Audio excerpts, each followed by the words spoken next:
The size of the cup I used for mixing resin for the conductor depended on the volume or the quantity of the resin that was being mixed.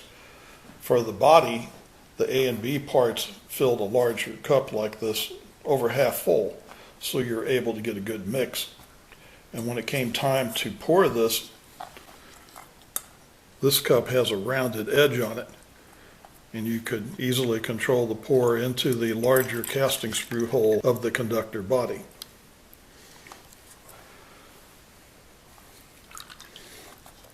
When it was time to cast the head and the two arms, all of the resin for that would fill this cup about that full. That quantity of resin in this cup was down here near the bottom of the cup, and it was difficult to get a good mix on that. Having a smaller cup and the resin coming higher in the cup, you're able to get a better mix. But the problem with this cup is that there's no rolled edge. This is kind of a sharp edge. And when I went to pour that into the smaller casting screw holes with a different surface tension of that resin, the resin would flow around the edge of this and would run down the side of the cup, and it would make quite a mess.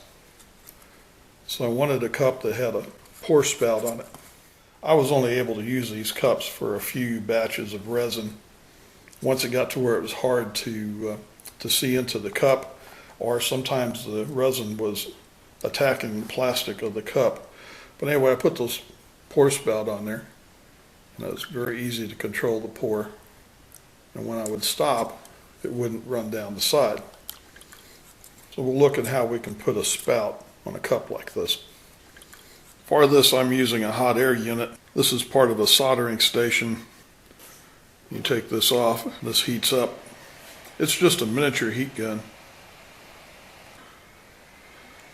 And then it reaches a temperature of 380 degrees. So it's pretty hot coming out of there. This is used to solder or unsolder surface mount components on a circuit board. When you hang it back up, it cools off. When it gets back down to 100 degrees, it shuts off. You could do this with a hot air gun, hair dryer. I'm using this mainly because I have it.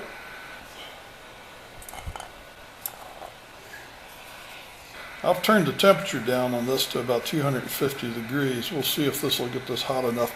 As soon as you start to see that cup distort, just put a little spout on it and let it cool.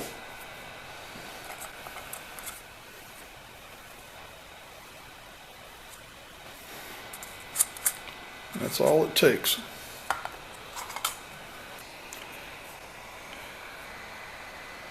Just gently warm this. You keep an eye on that cup, and you'll be able to see the edge of it start to distort.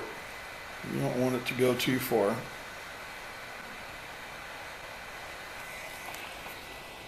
Take pliers. I didn't go quite far enough for that. We'll try that again.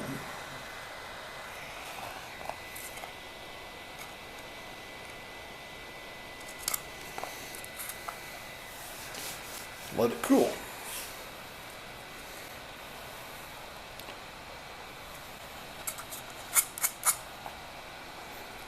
Takes a little practice. First couple of times you do it, you'll probably break a cup.